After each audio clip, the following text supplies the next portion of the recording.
go ahead, Steve. Round of applause for Steve, please. So I wanted to just talk to people about evolution and creationism, because creationists are very easy to make fun of. So some of the things that creationists say, I just want to look at them, examine why scientists think that those are ridiculous, and try to explain what scientists think about those ideas in a way that's not too offensive or controversial. So, often you'll hear this phrase, evolution is only a theory. Right, this is a misunderstanding of what scientists mean by the word theory. So, the scientific method, which I know is a grand term, but essentially it boils down to come up with an idea, test it, and then improve your idea based on the results you get from your tests. Your experiments should be able to prove the hypothesis wrong, but what usually happens is that they'll say, well, you're sort of getting the right idea, but something missing. So then you come up with what that something missing might be, you test it again, eventually through this cycle you come up with a good theory. And a good theory will be able to make predictions that you can do another experiment test, and hopefully the theory still explains the new data, while also explaining the old data. So in the case of evolution, the main thing is that we have bucket loads of data. We have fossil records that link ancient ancestors with modern species. We also have DNA. DNA allows us to trace back lineages. We can see how one gene in one species is very similar to the same gene in another species. And we can use that to make a conclusion about how long ago these two species separated. Other evidence is we can see evolution in action. We saw, there's a case, Victorian times, there was a moth called the pepper moth, mostly white, in cities where there's a lot of pollution. Moths that had this rare variant of black survived better because they were better camouflaged on the dark surface of the polluted city. And gradually over time, the entire population of pepper moths became black. And that's an example of evolution as we see it in action. Also, there's some parasites who regularly change their coat. There's proteins that coat them. And they change this coat to protect themselves from the host immune system, which is a form of evolution as well. And gradually, the whole population of that parasite will have this new coat, nothing related to the old coat. This is a cartoon I found. The scientific method, here are the facts. What conclusions can we draw from them? The creationist method, here's the conclusion. What facts can we find to support it? Which seems to be the way scientists have this very frustrating time trying to explain things to a certain group of creationists. It feels like finding your head against a wall. This is a sweeping generalization. Quite a lot of the time it feels like people just don't want to listen to evidence that you feel is very, very strong. And this is another example. Just adamant there's no evidence despite being told that there is abundant evidence. It just feels like this stubborn attitude. So this is an example of how people see evolution. This is from a popular cartoon series.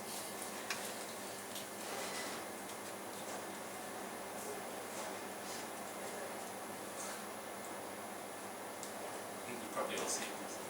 This sort of leads into how I think a lot of people, when the idea of evolution started floating around, may have got slightly offended at the idea that things changed really rapidly and you went from one form of strange animal to another form of strange animal, and there wasn't really a process or a divine guiding hand to it.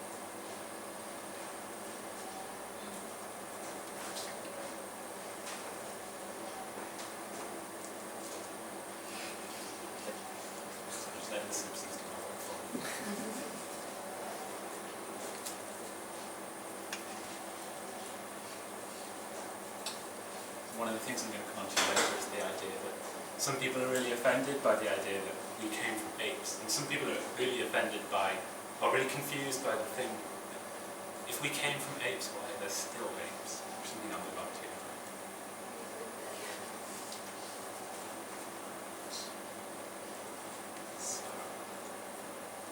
had an assistant.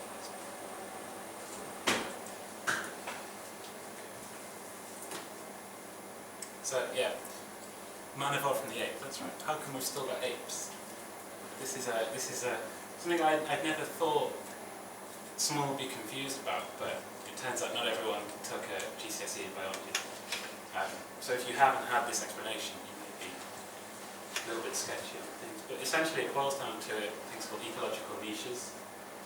Every species has evolved to inhabit a particular niche, and this means it lives off a particular type of food, it lives in a particular type of house, it might live up a tree, it might live in a burrow, it might just live out on the ground. If it's a top predator where nothing's going to affect it. And all feasible niches have life that lives in them. And this is sort of the answer to this question. We've got apes because they live in a different niche than we do. We evolved to fit a niche where you needed big brain power, you needed the ability to make a lot of tools, you needed the ability to make fire. But apes were evolved to live in trees and to exist off the ground in a place where they only needed very, very rudimentary tools. We know chimps can make some tools, but not nearly as complicated as human tools. And this is an idea of just how closely related we are to things.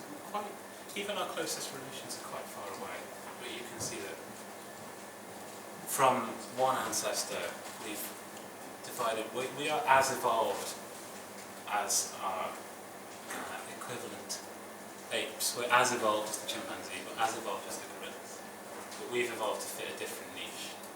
So those guys fill forest or jungle niches, and we fill city niches. There's still maybe not a need for apes, but still habitats exist, still life wants to populate those areas, and we'd be useless in that situation.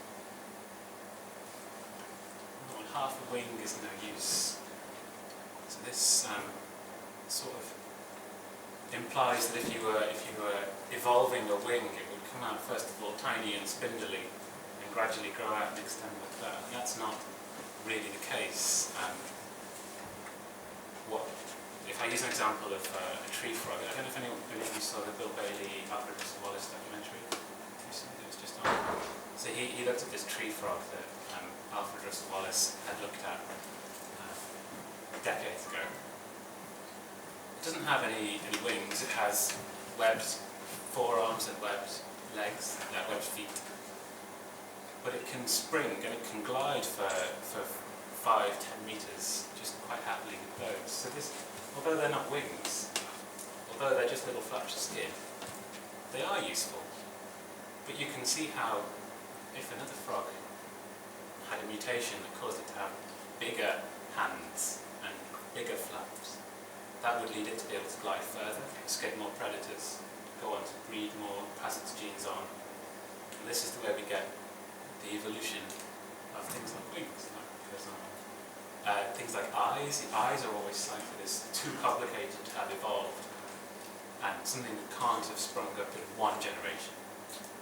But that doesn't matter. You only need one cell to be able to detect light, and then the organism will have an advantage over blind neighbours. It will be able to move into shelter, it will be able to move into light, whatever suits its needs at the time. So if one cell in one organism is able to detect light, that gives it an advantage over cells in other organisms that can't. And then you can see how an organism that had many cells would have an advantage over organisms that have one cell, and so on and so on. And then the eye can build under that.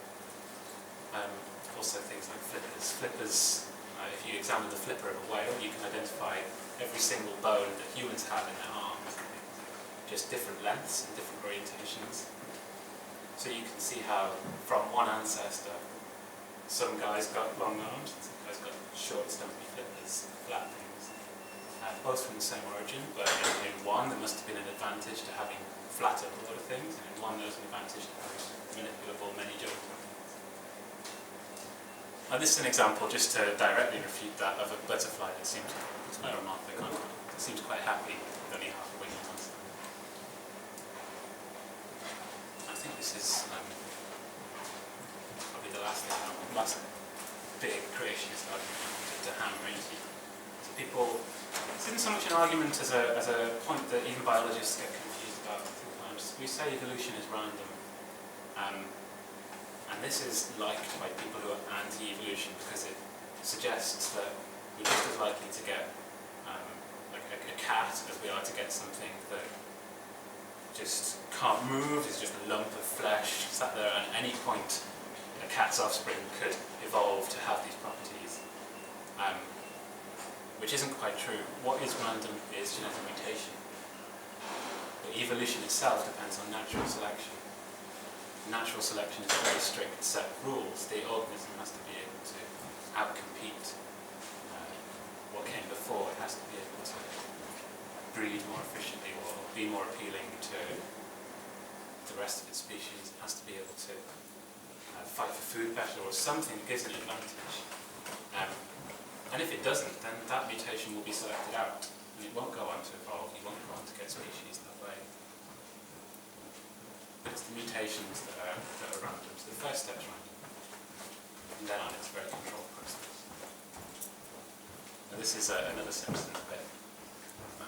Fox seemed to use Lisa as a spokesperson for intellectualism.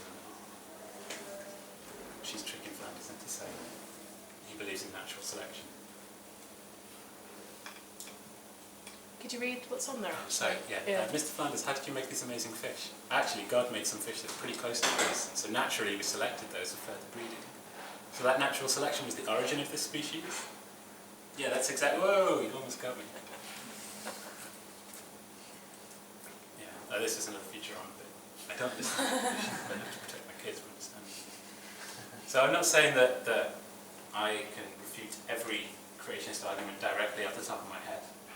But I think if you're going to come up against people, especially if you're from America or you go to America or you're familiar with the American education system, there's more and more creationism making its way into classrooms. And it seems to be this attitude of people refusing to understand the difference between science and faith and why something that has withstood decades, over 100 years of research and experiment is different to something that people believe and hold true. And Americans are moving towards teaching both things in a scientific classroom. And as scientists, I feel that I, other people I know, are very negative towards this because we want things to be taught that have been not completely proven, at least examined rigorously, because we can't really examine the Bible to that level. Okay, that's all the slides I've got. If anyone has anything else, anyone wants to start a massive debate about creationism, now's the time.